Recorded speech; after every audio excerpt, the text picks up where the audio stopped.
my friends. I hope you are doing great. Well, let's start the new topic. Pronoun. Types of pronoun. Pronoun होता क्या है?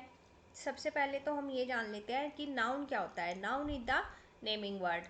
लेकिन where we use the word in place of the noun, जहाँ पे noun की जगह कह सकते हैं, या हम proper noun की जगह जो कह सकते हैं उनकी जगह पे जब हम कोई वर्ड यूज करते हैं, जैसे कि आई, यू, ही, शी, इट, दे, ये सब क्या बन जाते हैं? ये प्रोनाउन बन जाते हैं.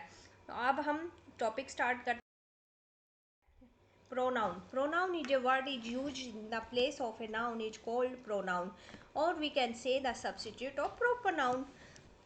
अगर हमने यहाँ पे नाउन की जगह कोई वर्ड यूज किया है, जैसे मैंने अभी बात किया, या सब्सिट्यूट ऑफ प्रॉपर नाउन कि उसकी जगह पे अगर हम कोई भी वर्ड यूज करते हैं, वर्ड का मतलब क्या होता है? कुछ भी हो सकता है, ऐसे तो हम नहीं कहेंगे ना.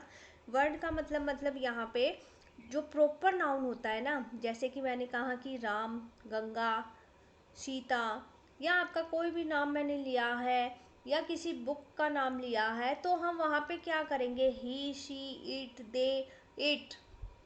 तो हम बार बार जो प्रॉपर नाउन का जो रिपीटेशन होता है उससे बचने के लिए हम जो वर्ड यूज करेंगे उसकी जगह पे, तो वो क्या कहलाएगा? वो प्रोनाउन कहलाएगा. जैसे Ram is a good boy. यहाँ पे अगर हमें उसको प्रोनाउन में कन्वर्ट करना है तो राम को हम कैसे करेंगे? He is a good boy. Yes. तो यहाँ ही क्या है? ही प्रोनाउन का काम कर रहा है. तो अब हम देखते हैं टाइप्स ऑफ द प्रोनाउन. हर जगह इस वीडियो में मैंने लगभग आपके सामने सारे टाइप्स ऑफ प्रोनाउन कवर किए हैं. I hope you will enjoy the video. तो यहाँ देखते हैं personal pronoun, possessive pronoun, reflexive pronoun, emphatic pronoun, demonstrative pronoun, distributive pronoun, pronoun, reciprocal pronoun, relative pronoun, interrogative pronoun. अब हम इनको वन बाय वन देख लेते हैं, समझ लेते हैं कि होता क्या है. सबसे पहले तो आपको ये भी पता होना चाहिए कि first person, second person, third person क्या होता है, तो वो आपको पता होना चाहिए. यहाँ पे क्योंकि ये होता है कि पर्सनल प्रोनाउन में जब हम देखेंगे यहाँ पे, तो उसमें जो थ्री पर्सन होते हैं, first person, second person, third person, उन सब के लिए यहाँ पे हम प्रोनाउन को कैसे यूज करेंगे? वो सब्जेक्ट फॉर्म में भी हो सकता है, वो ऑब्जेक्ट में भी हो सकता है. तो यहाँ पे अगर हम फर्स्ट पर्सन की बात करें तो कौन है? फर्स्ट आई, वी, हम हैं. फर्स्ट पर्सन क्या है? यहाँ पे अगर आपसे पूछा जाता है कि पर्सनल प्रोनाउन का कोई एग्जाम्पल्स दीजिए, तो आप कैसे बताओगे? कि अगर आपसे कहा जाए कि फर्स्ट पर्सन में क्या हो सकता है, कि आई, यहाँ पे आवर कॉलेज इज गुड, यहाँ पे हम जो है आई, वी, मी, या वी का ऑब्जेक्टिव क्या होगा? आवर. तो यहाँ सेकंड पर्सन की बात करें तो सेकंड पर्सन होगा which denotes the person spoken to, जिसके बारे में बात की जा रही है ना. समझ आ रही है कि जिसको हम बोल रहे हैं कि यू, हमने कहा कि यू, तुम कैसे हो. यस. तो वो अगर हम यहाँ पे यू, योवर की बात कर रहे हैं तो वो सेकंड पर्सन है जिससे हम बात कर रहे हैं, तो वो क्या होगा? सेकंड पर्सन होगा. You should try this. Yes. You are a good boy. You are a best student in the class. हम यहाँ पे थर्ड पर्सन की बात करें, जिसके बारे में थर्ड पर्सन के बारे में बात की जा रही है, मतलब यहाँ पे ही, शी, इट, दे, यहाँ पे he did a good days work with his tutor. हम यहाँ पे ही, शी, जो भी हम थर्ड पर्सन के बारे में, मान लीजिए मैंने यहाँ पे अब्दुल कलाम के बारे में बात की है, तो वहाँ पे ही यूज होगा. समझ आ रहे कि हम थर्ड पर्सन के बारे में बात कर रही हूँ मैं आपसे, तो वहाँ पे थर्ड पर्सन, यहाँ ये सारे के सारे first person, second person, third person क्या आएंगे? ये पर्सनल प्रोनाउन. उसके बाद अगर हम पोजेसिव प्रोनाउन की बात करें यहाँ पे, तो क्या होगा? यहाँ पे mine, hers, ours, yours, theirs, ये क्या होगा? ये सारे पोजेसिव प्रोनाउन में आएंगे. जैसे कि एक तरह से आपका हक है उस चीज़ के ऊपर, जो भी हम बात कर रहे हैं, पोजेसिव कर रहे हैं हम उसको, मतलब दिस बुक इज माइन, या दिस पेन इज माइन, या this book is hers. My horse and yours, yours मतलब your horse are both tired. तो यहाँ पोजेसिव है, मतलब यहाँ एक राइट की बात की जा रही है ना, कि ये बुक मेरी है, या ये पेन आपका है, या योर्स कह सकते हैं हम। जो आप सेंटेंस बोलना चाह रहे हैं, आप इस चीज़ के पॉजेसिव है, मतलब वो चीज़ आपकी है या मेरी है। रिफ्लेक्सिव प्रोनाउन में हम क्या बात करेंगे? रिफ्लेक्सिव प्रोनाउन में मेन होता है कि जब हम पर्सनल प्रोनाउन में सेल्फ का यूज कर ऐड कर देते हैं हम उसको, जैसे कि my, yourself, himself, itself, ourselves. ये जो है वो सिंगुलर में भी हो सकते हैं, प्लूरल फॉर्म का भी देख सकते हैं इसी में ही। तो यहाँ मेन क्या होता है कि to show the person does something to himself और इट सेल्फ, मतलब ये क्या दिखा रहा है कि जब पर्सन खुद वो चीज़ कर रहा है, मतलब समझ आ रही है। जैसे कि आई हाइड माई सेल्फ, मैं क्या है, अपने आप के बारे में बात हो रही है ना यहाँ पे। The cat seated itself. तो यहाँ पे जब हम रिफ्लेक्सिव प्रोनाउन की बात करेंगे तो यहाँ हम देखेंगे कि सबसे पहले कि पर्सनल प्रोनाउन में सेल्फ ऐड करके उस चीज़ को बताया जा रहा है कि जो पर्सन है हिमसेल्फ के या खुद के बारे में या इस चीज़ के बारे में बात कर रहा है, वो उस चीज़ को और एम्फेटिक बनाया जा रहा है। कि यहाँ थर्ड एग्जांपल को हम देखेंगे, thou lovest thine own home, we hide ourself. तो यहाँ पे प्लूरल क्यों लिखा हुआ है? यहाँ पे मैंने ये दिखाने के लिए लिखा है कि आवर सेल्फ को, अगर हाँ आपके सामने, क्योंकि एग्जाम्स में तो वो आपसे एग्जामिनर ने कुछ भी पूछ सकता है, तो आपको पता होना चाहिए ना कि यहाँ पे अगर सिंगुलर फॉर्म बनाना है तो कैसे हम उसको कन्वर्ट करेंगे प्लूरल फॉर्म में। उसके बाद हम एम्फेटिक प्रोनाउन की बात कर लें। That is use immediately after the noun to which refers in show in order to show emphasis.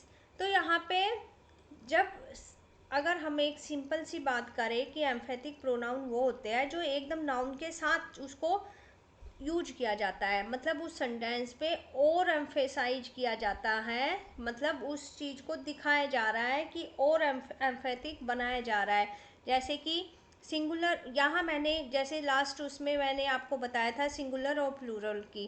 तो अगर हम यहाँ सिंगुलर की बात करें, I myself read English, yes. तो यहाँ पे क्या किया हमने, यहाँ पे अगर हम देखेंगे कि नाउन प्रोनाउन के बाद जो है उसको यूज किया जा रहा है जल्दी से, तो we ourself read English, yes.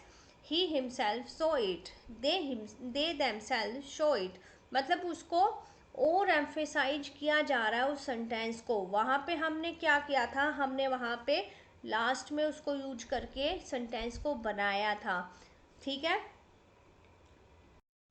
अब हम बात कर रहे हैं डेमोन्स्ट्रेटिव प्रोनाउन की। डेमोन्स्ट्रेटिव क्या होता है?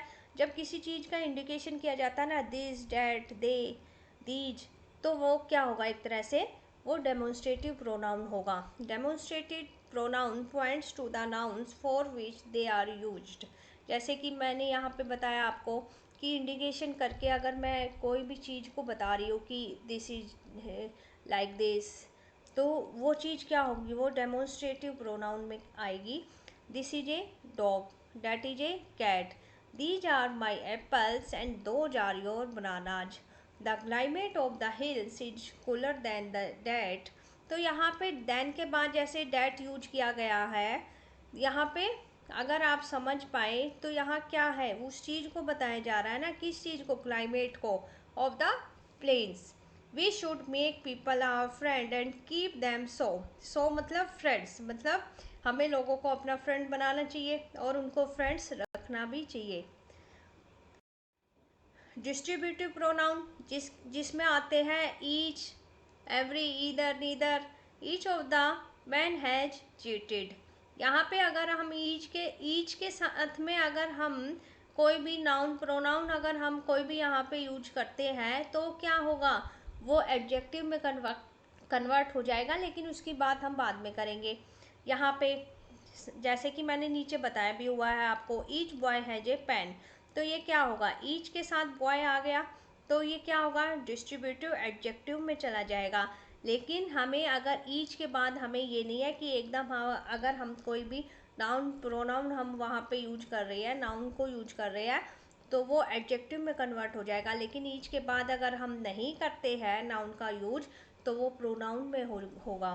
तो neither of them has gone yet, either of you got pen, none of the 6 boys have gone yet, मतलब इसके साथ हैज या हैव हम कोई भी लगा सकते हैं, बोथ आर करेक्ट।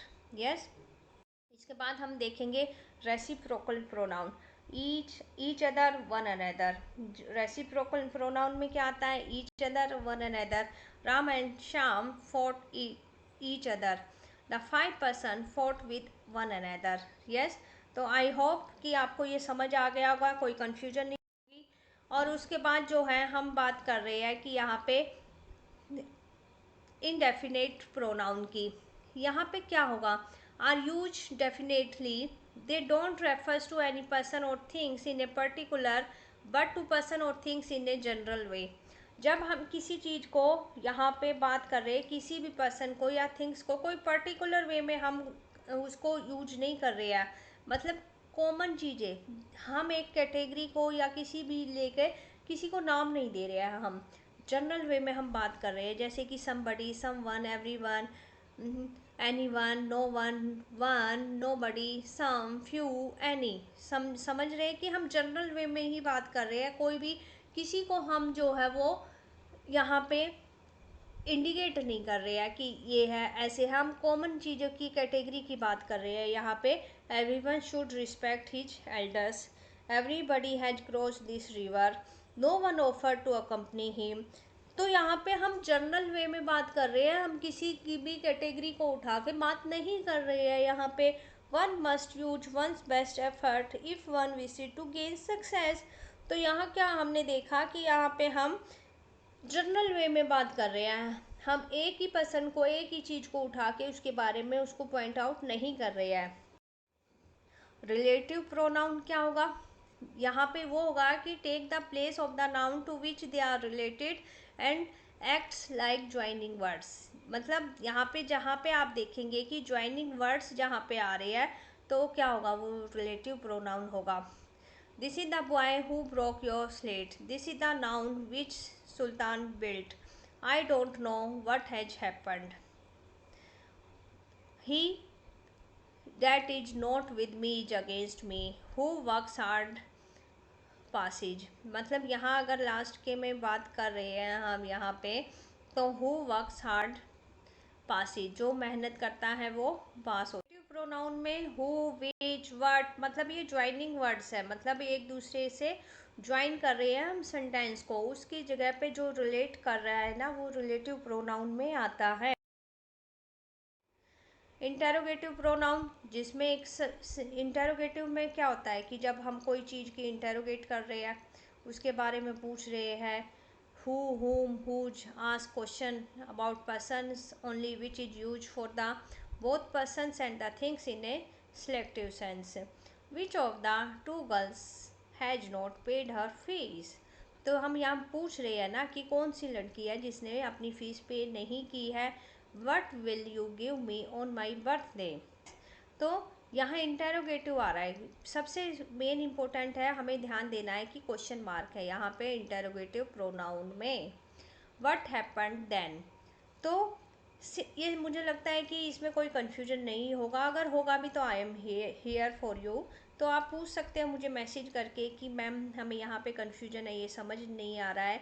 तो अभी तक मुझे लग रहा है कि अगर कोई भी कन्फ्यूजन है आपको, कोई प्रोनाउन में कुछ भी या नाउन में अभी तक हमने किया है, यहाँ पे क्लोजेज हमने किए हैं, कहीं भी कोई भी डाउट है तो आप मुझसे बेझिझक कमेंट करके, मैसेज करके पूछ सकते हैं।